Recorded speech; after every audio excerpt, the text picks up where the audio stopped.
Under the 2009 slogan Hand in Hand, the worldwide Armenian community dedicated itself to the rebuilding of Shushi, the repair of roads and roofs of multi-story residential buildings, the construction of a water distribution system, and the reconstruction of educational and cultural institutions.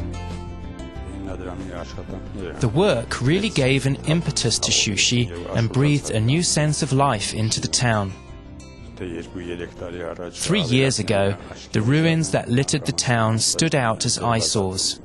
Today, such sites are gradually fading, and we have hope that in the near term we will enjoy a prosperous and beautiful town. This has become possible due to the love and dedication of Armenians scattered throughout the world towards Shushi. The Armenian community of Montreal has contributed to these vital and urgent projects. Repairs to Proshan Street have already been completed thanks to funds raised by the Montreal Armenian community. I would personally like to thank the Armenians of Montreal for their assistance. Proshan Street is located at the top of Shushi, not far from the Khazanchetsot's Holy Mother of God Church. It links the streets of Aram Manukyan, Hachumyan and Khazanchetsot's, all renovated by the All-Armenia Fund. We went to Proshan Street to ask passers-by what they thought of the work being done in Shushi and the results so far. I'd say that the reconstruction and resettlement projects here in Shushi have been very successful. People aren't that bad off. They live adequately and are employed in the construction field. The streets are now being repaired. Water canals are being built and residential buildings are being renovated. Streets are now being paved with assistance from the All-Armenia Fund. There's a new sense of hustle and bustle amongst the residents. Every cent of the Armenia Fund is literally spent to reach its target goals. Before, we didn't get water supplies on time. In the summer, it dried up, and in the winter, it froze. Now, the water issue is fully resolved. Residents are quite pleased. The town is really getting spruced up, and residents are seeing better days. As a driver, I'd say that today conditions are pretty good for residents. People are returning to Shushi. Many are coming back to buy land or homes. They are also building their own places to live. It's really a welcome sight to see. The town's population is growing and more children are being born. There's a mountain of difference towards the positive. I would say that all Shushi residents, not just I, will attend the opening of this paved street and express our sincere thanks to those who made it possible with their generosity. What will we say? We'll say many thanks to Armenians round the world for such projects. It isn't the first project. They have been doing such work ever since the Artsakh movement. Many thanks to all our compatriots. Without the diaspora and Armenia, it wouldn't be possible to do all this. It's this trinity, Armenia, Karabakh and the diaspora, that makes it possible, and the longer this relationship lasts, the more things will improve. I can only add that my joy today is boundless. We are a people injured by war. To get Shushi back on its feet, a special force was needed. I wish health and happiness to all our Armenians abroad. We are thankful that they are assisting in the revival of our Shushi.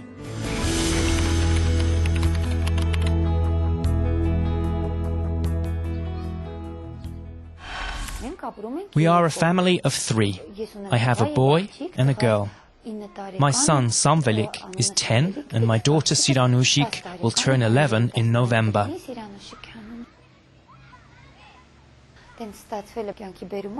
Since being born, she hasn't been able to walk. Doctors have diagnosed my boy as autistic. Despite all the challenges, we live in such a way that the children get around them.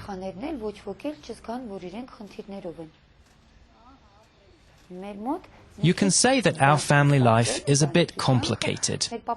My husband has left us and started another family. I had no say in the matter. He chose to do so and went.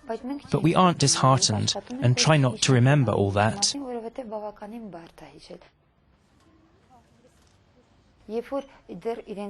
Before he started a new family, my husband would help. He would pay our rent.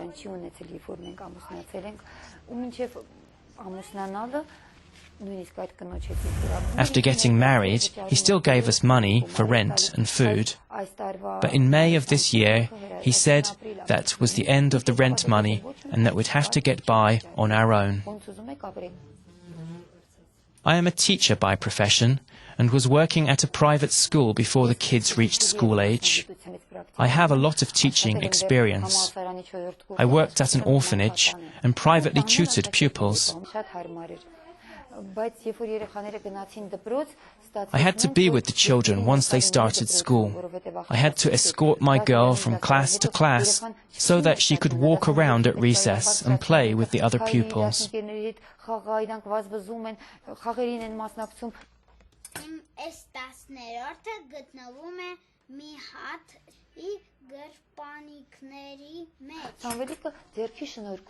Samvelik has very skilled hands and likes pottery, origami, painting and other handicrafts. At first, we thought these were treatment methods. We later found out that the boy was so gifted. He paints really well and expresses his thoughts through pictures. Samvel was 6.5 when he started to talk. That's why he started school late. Now he knows how to read Armenian, Russian and English. He also stages plays and speaks to the puppets in their languages. He often performs these little plays with his sister. They get under the table with the puppets and put on a show.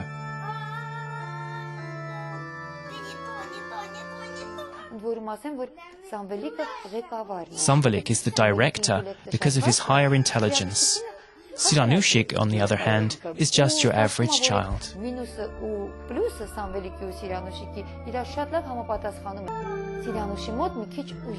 Siranush is different, more emotional. She's interested in music.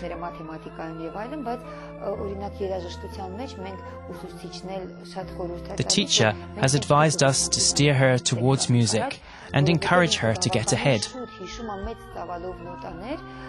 If you've noted, she can play something by looking at the notes just once.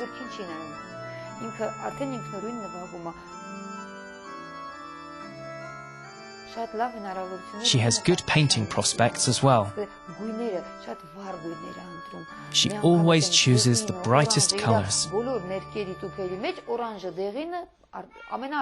There was an exhibit of young painters in the school. Everyone made a beeline to Mary's paintings and gazed at them for a long time. They were trying to understand what they meant. I always write a brief commentary about her paintings. I write the commentary when she paints, and then I print them up and fix them underneath so that people can grasp what the paintings mean, what she was thinking.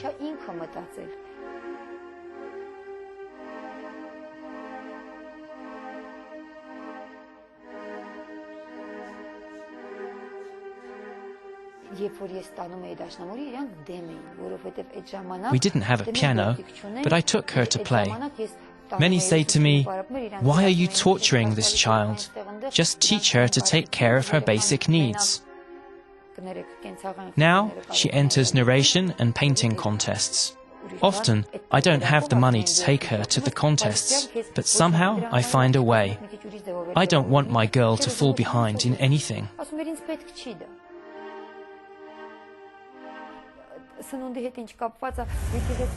The food issue. Sometimes Father Daniel from the church telephones and tells me to come to see him, that he has some money to give me for the kids. There are always common folk around to help us out.